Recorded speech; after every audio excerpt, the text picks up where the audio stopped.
Good morning friends. Kanaka Ganesan channel. எல்லோரும் எப்படி இருக்கீங்க? மார்னிங் வந்து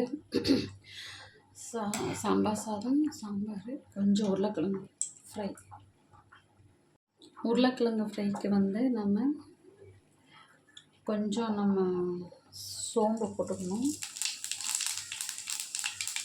லேசாக தட்டி வச்சுருந்தா 2 பல் பூண்டு,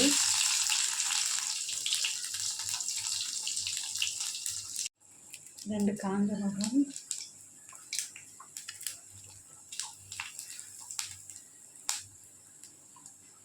ஒரு வெங்காயம் பொடியாக கட் பண்ணணும். நல்லா ஃப்ரை பண்ணிக்கணும். லைட்டாக ஒரு பன்னீர் மாதிரி இருக்கும். நம்ம ஃப்ரை பண்ணிக்கணும். உருளைக்கிழங்கு நல்லா அரியினால நாங்கள் பூண்டை 2 பல் 4 பல் பூண்டை வந்து தட்டி சேர்த்துக்கிறோம்.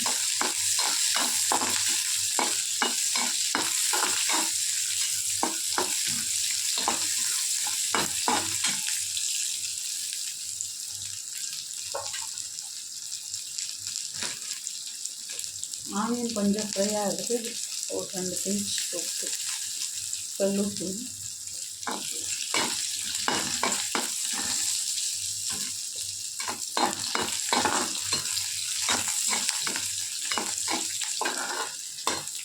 இப்போ ப்ரௌனிஷ் ஆகிடுச்சு. நான் கட் பண்ணி வச்சுருந்த உருளைக்கிழங்கு இருக்குது, நம்ம அதோட போட்டுக்கணும்.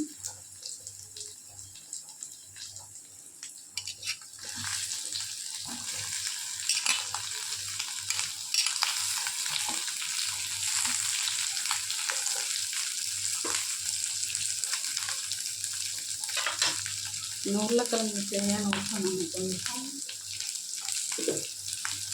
தேவையான உப்பு கொஞ்சம் ஆல்ரெடி போட்டிருக்கேன். இப்போ கொஞ்சம்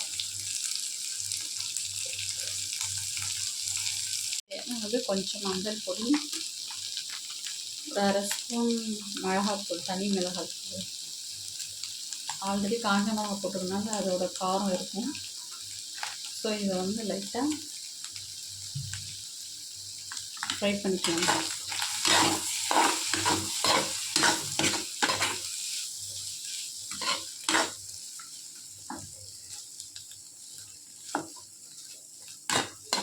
மிளகாத்தூள் அதிகமாக போட வேண்டாம். ஆல்ரெடி இது 2 உருளைக்கிழங்குக்கு தேவையான மிளகாத்தூள் தான், இதுவே போதும். மிளகாத்தூள் வேணும் நீங்கள் சேர்த்துக்கலாம், எக்ஸ்ட்ரா காரம். ஸோ ரெடி ஆகிடுச்சு. நல்லா இந்த கிழங்குல நல்லா மசாலா இது ஃப்ரை ஆகிட்டு நம்ம பழகினாலும் நம்மளுக்கு அழகாக இருந்து வந்துடுச்சு. So ready friends. சிம்பிளாக மிளகாத்தூள் போட்டு உருளைக்கிழங்கு ஃப்ரை பண்ணி வச்சு ஃப்ரெண்ட்ஸ். நெக்ஸ்ட்டு வந்து இப்போ சாம்பார், முள்ளங்கி சாம்பார் செய்கிறதுக்கு தேவையான எண்ணெய் ஊற்றிக்கலாம். முள்ளங்கியை முள்ளங்கி நோக்கணும் சேர்த்து கொஞ்சம் கட் பண்ணி வச்சுருக்கணும். அது லைட்டாக ஃப்ரை ஆகணும். ஃபஸ்ட்டு கொஞ்சம் கடுகு, கொஞ்சம் சீரகம்,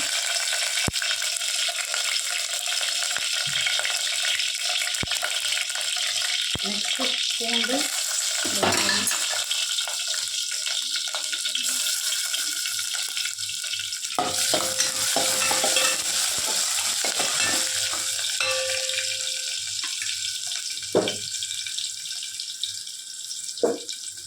ரெண்டு காஞ்ச மிளகாய் கிள்ளி போடணும்.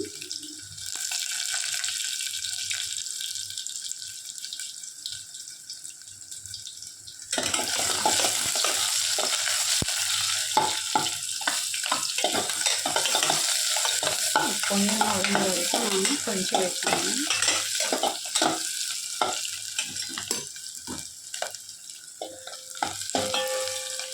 நல்லா பொன்னிறமாக வதங்கிடுச்சு. ஸோ நம்ம கட் பண்ணி வச்சுருந்த தக்காளி போட்டணும்.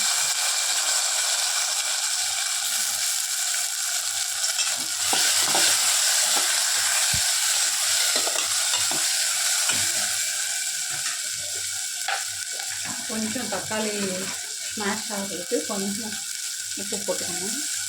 ஸோ அது ஃப்ரை ஆகிற வரைக்கும் நாம் மூடி போட்டுக்கலாம்.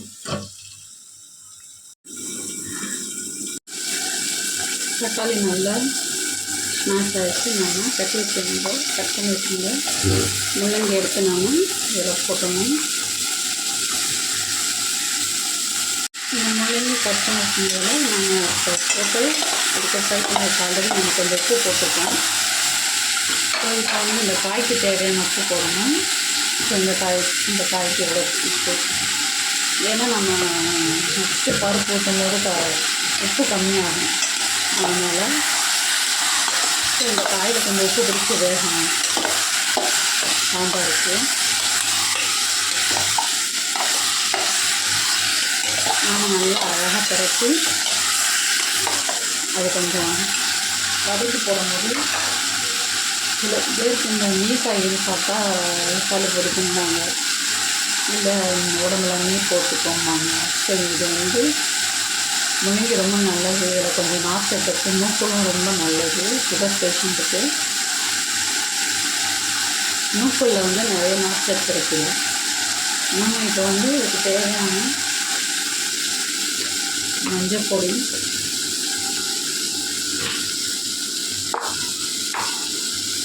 வீட்டு மசாலா வந்து 2 ஸ்பூன் போட்டுக்கலாம். ஆல்ரெடி நீங்கள் வீட்டு மசாலா கொஞ்சம் காரமாக தான் இருக்கும். ஸோ இதை லைட்டாக ஒரு பரட்டிக்கிட்டு நாம் கொஞ்சம் ஒரு வதக்கிட்டு கொஞ்சமாக தண்ணி ஊற்றிக்கணும்.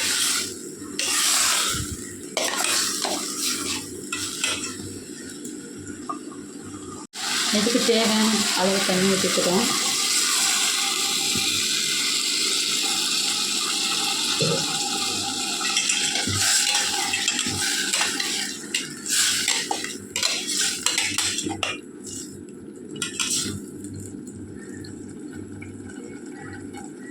தேவையான அளவு தண்ணி ஊற்றிட்டோம்.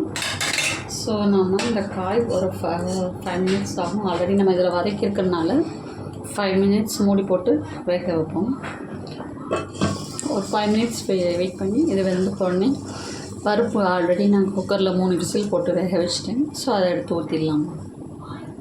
காய் வந்து நல்லா அழகாக வெந்து வந்துருச்சு. ஸோ நம்ம வேக வச்சுருந்த பருப்பு எடுத்து நாம் ஊற்றிடலாம் ஃப்ரெண்ட்ஸ்.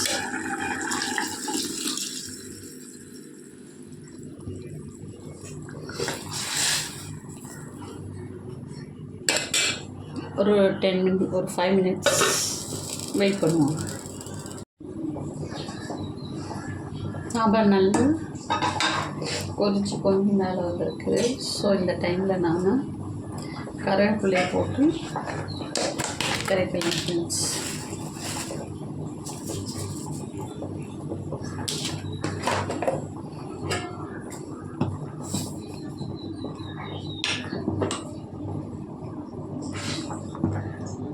சுட சுட ரெடி ஆயிடுச்சு, சாம்பார் ரெடி ஆயிடுச்சு.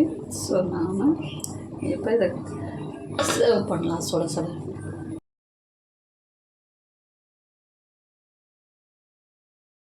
சுட சாதம், சுட சாம்பார், முள்ளங்கி சாம்பார், உருளைக்கிழங்கு ஃப்ரை. ஸோ சூடாக சாப்பிடுவாங்க ஃப்ரெண்ட்ஸ்.